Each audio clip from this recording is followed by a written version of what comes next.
ఓకేనా?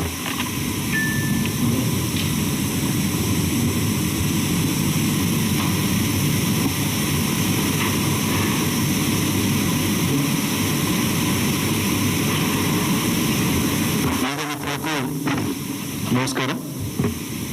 నిన్న చంద్రబాబు నాయుడు గారు ఆంధ్రప్రదేశ్ అక్కడ ఎన్డీఏ శాసన సభాపక్షులుగా ఆయన ఎన్నుకున్న సందర్భంలో జరిగిన సమావేశంలో చంద్రబాబు నాయుడు గారు మాట్లాడుతున్న మాటలు మనందరూ కూడా చూసే ఉంటుంది. ఆయన ఏమంటారంటే ఆనాడు 2014లో అప్పుడు ఆంధ్రప్రదేశ్ ముఖ్యమంత్రిగా ఆయన ప్రమాణ స్వీకారం చేయాలంటే ఆనాడు ప్రధానమంత్రి అయినటువంటి నరేంద్ర మోడీ గారు 7 మండలాలు తెలంగాణ రాష్ట్రంలోని ఉమ్మడి ఖమ్మం జిల్లాలోని 7 మండలాలు ఆంధ్రప్రదేశ్కు బదలాయిస్తే తప్ప ప్రమాణం చేయమని చెప్పి ఆయన ఆనాడు ప్రధానమంత్రి మీద ఒత్తిడి తీసుకొచ్చి ఆనాడు ఎన్డీఏల భాగస్వామ్య పార్టీలు ఉన్నటువంటి తెలుగుదేశం, భారతీయ జనతా పార్టీ 2 పార్టీలు కూడా కలిసి ఆనాడు ఉమ్మడి ఖమ్మం జిల్లాలోని 7 మండలాలను తీసుకుని పోయిందని చెప్పి ఆ విషయాన్ని నిన్న చాలా సగర్వంగా చంద్రబాబు నాయుడు గారు ప్రకటించింది. ఆయన మాట్లాడినటువంటి వీడియో నేను ఒకసారి ప్లే చేస్తాను కోసం.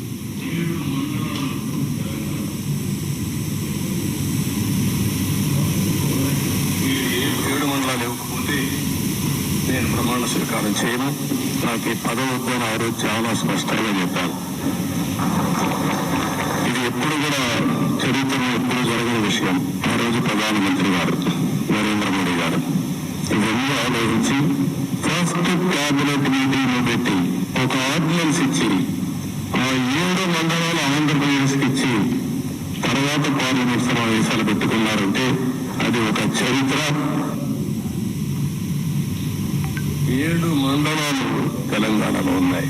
మీరు 7 మండలాలు ఇవ్వకపోతే నేను ప్రమాణ స్వీకారం చేయను. నాకు పదవి వద్దని ఆ రోజు చాలా స్పష్టంగా చెప్పాను. ఇది ఎప్పుడు కూడా చరిత్రలో ఎప్పుడు జరగని విషయం.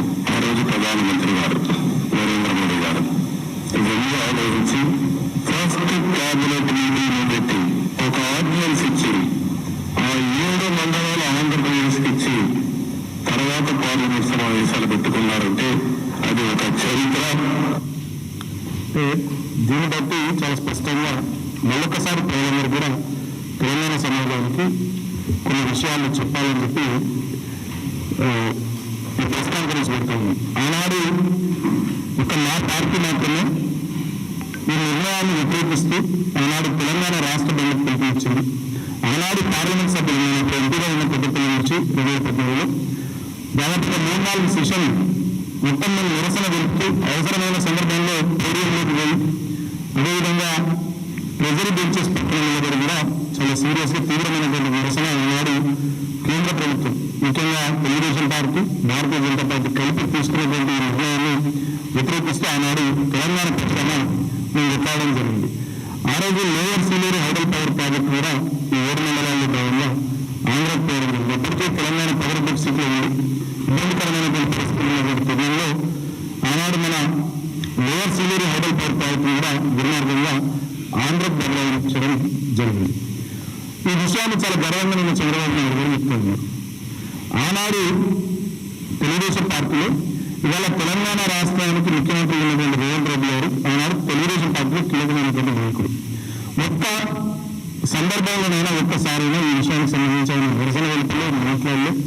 ఏం చేయాలి చేయకపోగా చంద్రబాబు నాయుడుకి వెంటబడుతూ ఆనాడు రేవంత్ రెడ్డి తెలుగుదేశం పార్టీలో చంద్రబాబు నాయుడుకు అనుకూలంగా ఆయన అడుగులకు నడుగు చెప్తే ఆనాడు ఆయన బతికింది.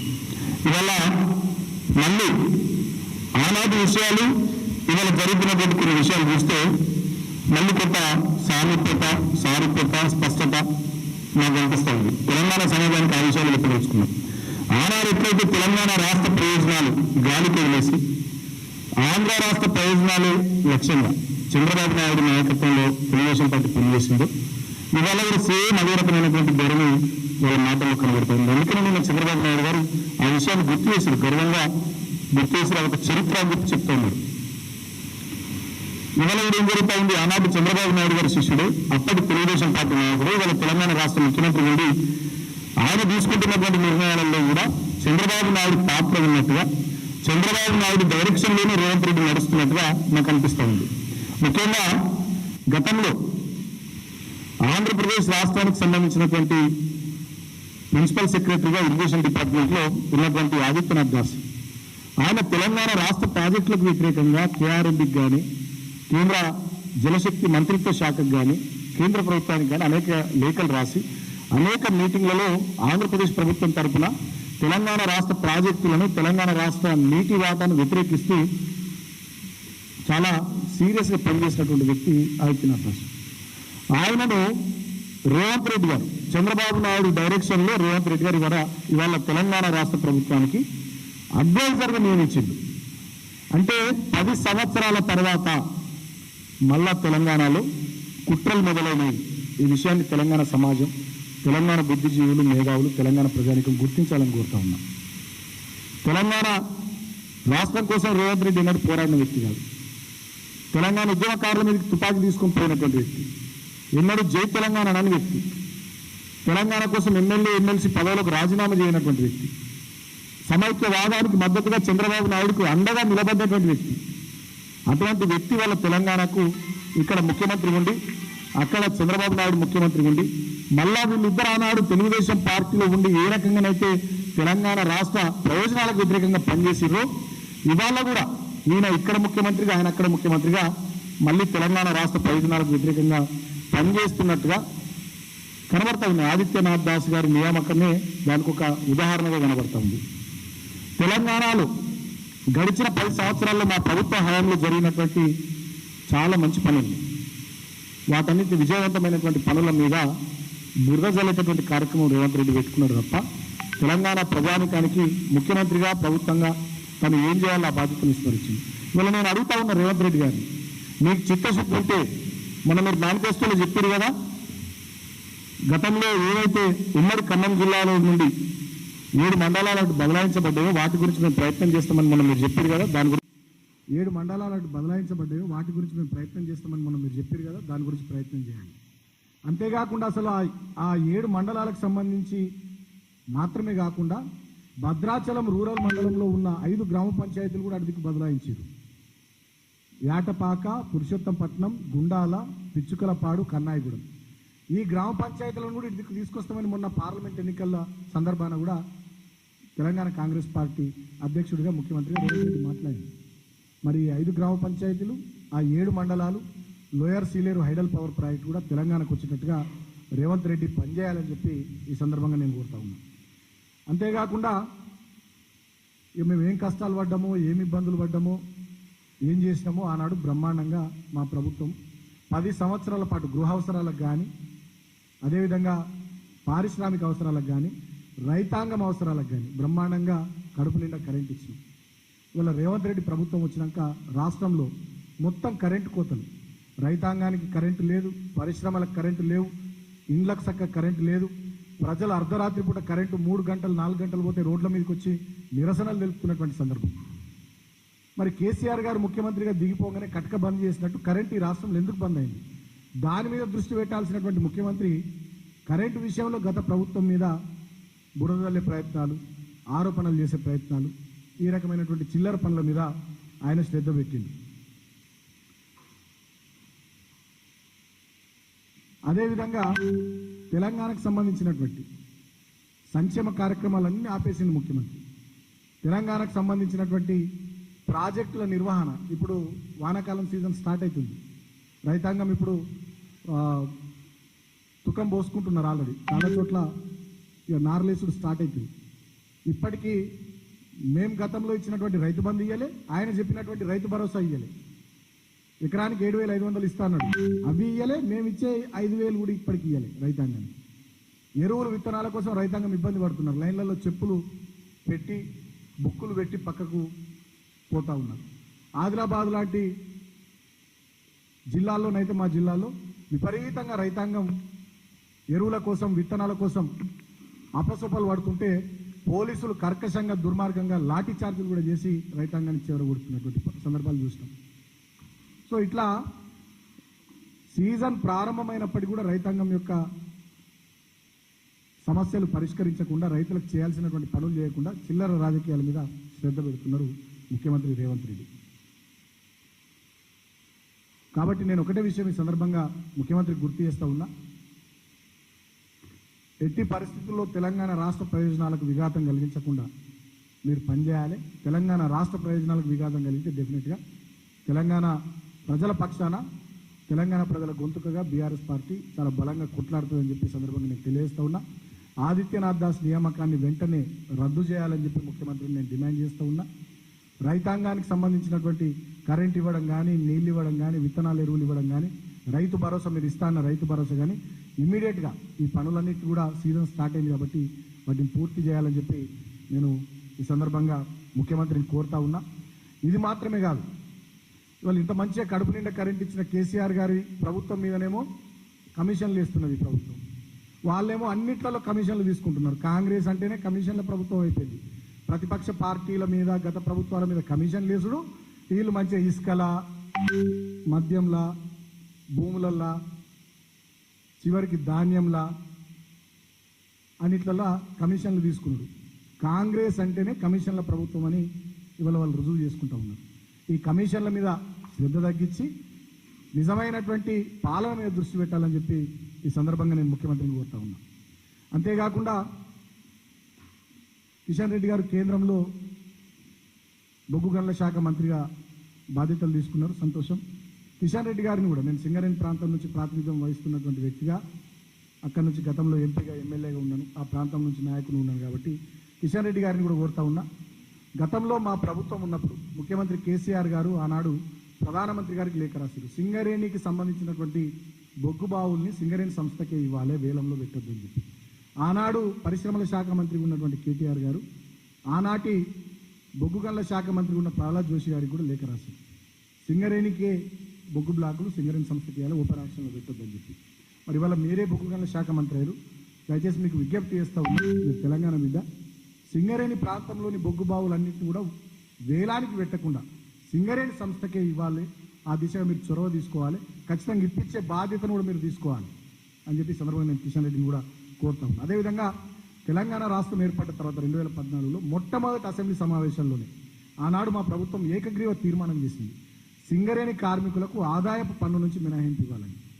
కాబట్టి ఇవాళ మీరే బొగ్గు గనుల శాఖ మంత్రి ఉన్నారు, సో మీరే చొరవ తీసుకొని ఆ తీర్మానం ఆల్రెడీ కేంద్ర ప్రభుత్వం వద్ద ఉంది. గతంలో నేను పార్లమెంట్ సభ్యుడిగా పెద్దపల్లి నుండి రిప్రజెంట్ చేసినప్పుడు మా పార్టీ తరఫున నేనే మాట్లాడిన అంశం మీద పార్లమెంట్లో, లోక్సభలో. కాబట్టి ఇప్పుడు ప్రభుత్వం దగ్గర అది ఉంది కాబట్టి సింగరేణి కార్మికులకు ఆదాయ పన్ను నుంచి మినహాయింపు ఇచ్చేటటువంటి ఆ నిర్ణయం కూడా కేంద్ర ప్రభుత్వం తొందరగా తీసుకునేటట్టుగా మరి కిషన్ రెడ్డి గారు చొరవ తీసుకోవాలని చెప్పి సందర్భంగా నేను కోరుతూ, భారతీయ జనతా పార్టీ అయినా కేంద్రంలో, రాష్ట్రంలో కాంగ్రెస్ పార్టీ అయినా, మీ రెండు ప్రభుత్వాలు తెలంగాణ రాష్ట్ర ప్రజల ప్రయోజనాల కోసం, తెలంగాణ రాష్ట్ర ప్రగతి కోసం పనిచేయాలి తప్ప తెలంగాణ ప్రయోజనాలకు వ్యతిరేకంగా మీరు పనిచేసినట్టయితే డెఫినెట్గా తెలంగాణ సమాజం కానీ, తెలంగాణ సమాజం నుండి పుట్టినటువంటి మా బీఆర్ఎస్ పార్టీ కానీ ప్రజల గొంతుగా చూస్తూ ఊరుకొని కొట్లాడతారు.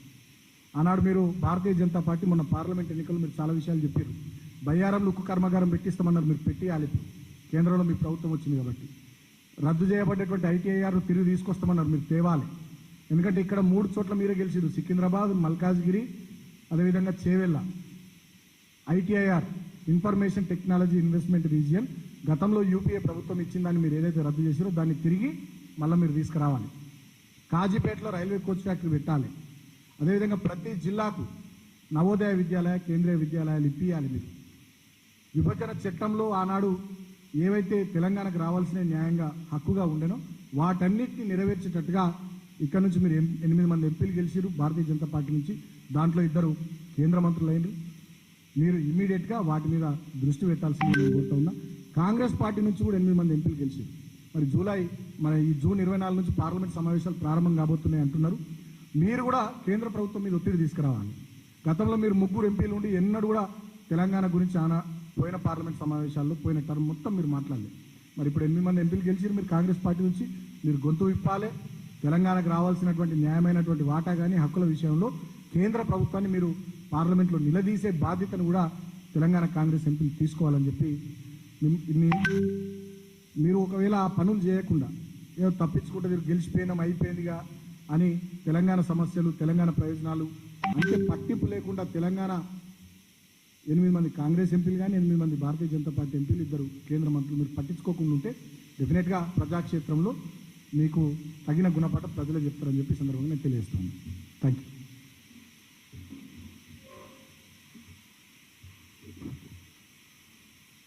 రశ్మితులకి నమస్కారం. ఇప్పుడు మా సుమన్ గారు మాట్లాడినట్టు బీఆర్ఎస్ పైన కాంగ్రెస్ ప్రభుత్వం కమిషన్లు వేసి కాంగ్రెస్ పార్టీ మంత్రుల పేషీలో మాత్రం కమిషన్ల కోసం ప్రత్యేకమైనటువంటి అధికారులను నియమించి కమిషన్లు వసూలు చేస్తూ ఉన్నారు. బీఆర్ఎస్ పార్టీ ఆరోపణ చేసింది నెల రోజులు అవుతున్నది తెలంగాణ సివిల్ సప్లైస్ డిపార్ట్మెంట్లో జరిగిన కుంభకోణం గురించి. ఇప్పటివరకు ముఖ్యమంత్రి రేవంత్ రెడ్డి గారు 1-2 సార్లు లీకులు ఇచ్చారు, వార్తలు సమీక్ష చేస్తామని చెప్పి. చర్యలు జరుగుతాయేమో అన్ని ఆధారాలు పత్రికా సోదరుల ద్వారా తెలంగాణ సమాజం ముందు పెట్టింది బీఆర్ఎస్ పార్టీ. మా వర్కింగ్ ప్రెసిడెంట్ కేటీఆర్ గారు అన్ని రకాల ఆధారాలతోటి ప్రెస్ కాన్ఫరెన్స్ నిర్వహించారు. ఉత్తమ్ కుమార్ రెడ్డి గారు కూడా ఇండైరెక్ట్గా జరిగిందంతా వాస్తవం అన్నట్టే చెప్పారు వారు ప్రెస్ కాన్ఫరెన్స్ తప్ప ఏ ఒక్కటి కూడా వారు ఖండించలేదు. ఇప్పటి వరకు చర్య లేదు. అధికారులను సమాచారం అడిగితే స్పందన లేదు. ప్రెస్ మిత్రులు, సివిల్ సప్లైస్ డిపార్ట్మెంట్ చూసే ప్రెస్ మిత్రులు సమాచారం కోసం పోతే లోపలికి అలో చేస్తలేదు సివిల్ సప్లైస్ డిపార్ట్మెంట్. రహస్యం ఎందుకు? రైస్ టెండర్లు రద్దయినాయా? టెండర్లు లైవ్లో ఉన్నాయా? ప్యాడీ టెండర్లు రద్దయినాయా? లైవ్లో ఉన్నాయా? టైం అయిపోయింది కాబట్టి ఎక్స్టెన్షన్ వద్దని బీఆర్ఎస్ ఆరోపిస్తూ ఉన్నది. ఎక్స్టెన్షన్లోనే కుంభకోణానికి మీరు అనుమతించినట్టు ఉంటుంది. జరిగిన దానిపైన విచారణ చేసి బాధ్యులపైన చర్యలు చేయాలని చెప్పి బీఆర్ఎస్ డిమాండ్ చేస్తూ ఉన్నది. కానీ ఎక్స్టెన్షన్ ఇచ్చినట్టు 2 నెలల పాటు ఇచ్చినట్టు వార్తలు వస్తున్నాయి.